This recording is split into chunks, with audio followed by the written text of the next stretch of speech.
Yo, what's up mga tropa? This is Ovid Vlog TV. So, wala na pong intro mga tropa para diretso na po para matapos agad tong video. So, pag-uusapan na naman natin ito nga mga tropa dahil marami daw nalilito. Lalong-lalo na itong si Loverboys TV mga tropa, talagang nalilito po siya. Talagang nalilito yung kanyang utak, yung kanyang bibig sa kakaganyan sa mga kasimero. So mga katropa, nalilito po sila kung main event daw o undercard lang daw itong ating idol na si Cuadrualas. Ay grabe mga tropa, ang daming galit, ang daming naiinis, nagagalit kay Cuadrualas. Ang tanong ko sa inyo, ano bang ginawa sa inyo ni Idol Casimero? Ha? Ikaw, lalo ka na nanonood ka. Ikaw ha? Ano bang ginawa sa'yo na Idol Casimero? Bakit ganun na lang yung galit nyo? Alam nyo kayong mga tao, nagagalit kayo kay Idol Casimero dahil nakikita nyo na mayabang. Hindi po ganun. Patunay lang po yan na inggit po kayo. Yun po, okay?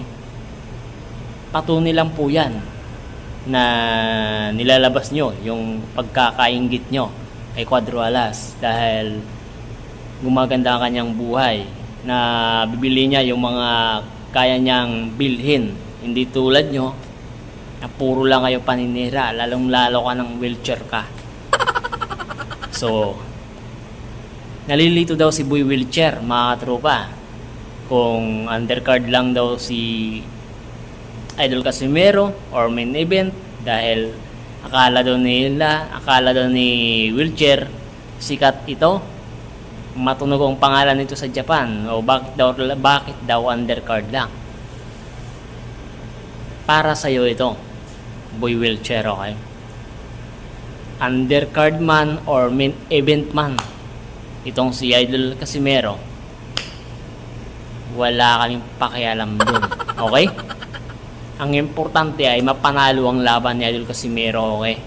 Dahil oras na mapanalo ni Idol Casimero ang laban na yan at patuloy na nanalo si Idol Casimero, 100% chance na maglalaban sila ni Naoya Inoue, okay?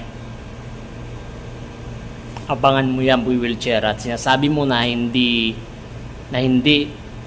mangyayari ang laban ni Inoue versus Casimero. Ikaw nagsabi niyang Boy Wheelchair, ha? Tandaan mo yan. Hindi na malay natin itong laban niya pag matalo niya itong si Yugone. Kasi marami pong nagsasabi na baka daw manood ng live itong si Inoue. Baka po i-cool out yan ni Idol Casimero, okay? So wag po tayong manghusga ng mga tao, okay? Wala pa kayong napatunayan. Puro pares tayo walang napatunayan dito sa mundo. Idol Casimero, marami na yan napatunayan, okay? Nagbigay po yan ng karangalan sa ating bansa. 3 Division World Champion po yan, okay? Galang po natin, respeto po natin yung kanyang laban ngayon. Para po sa atin yan. Pag manalo siya doon sa Japan, maano yung bansa natin, makikilala na naman yung bansa natin na meron na nalong boksingero na si Cuadrualas, di ba? So wag po natin malitin si Cuadrualas dahil napakagaling po niyang boksingero. Tandaan niyo po yan. Ikaw, na lagi na lang laman ng YouTube mo, si Casimero, okay? Ang laki-laki ng subscriber mo, ganyan lang yung views mo, okay? Samantala kay Idol Casimero, ang lalaki ng Diyos, okay? Sa akin, wala na sa akin problema kahit malit lang views ko, wala sa akin problema yon, okay? Ikaw talaga, Boy Wheelchair, magbago-bago ka na. Nalilito ka? Inaabangan mo pala ang laban ni Cuadrualas? Akala ko hindi ka updated, akala ko laos na. Sinasabi mo na laos na itong mga kangkong, pero bakit updated ka sa buhay nila Idol Casimero, okay? So, hindi sana akong magbablog ngayon mga tropa, pero nakita ko ang video na yan ni Boy Wheelchair, Ito, Boy Wheelchair, sabihin ko sa'yo, main event po si Idol Casimero para umiyak ka lalo, okay? So yun lang mga tropa, maraming salamat po. At malapit na po ang laban na ating angas ng Pinas. Quadrualas lang po, pinakamalakas. So yun lang po mga tropa, bye bye. Ingat po lagi kayo.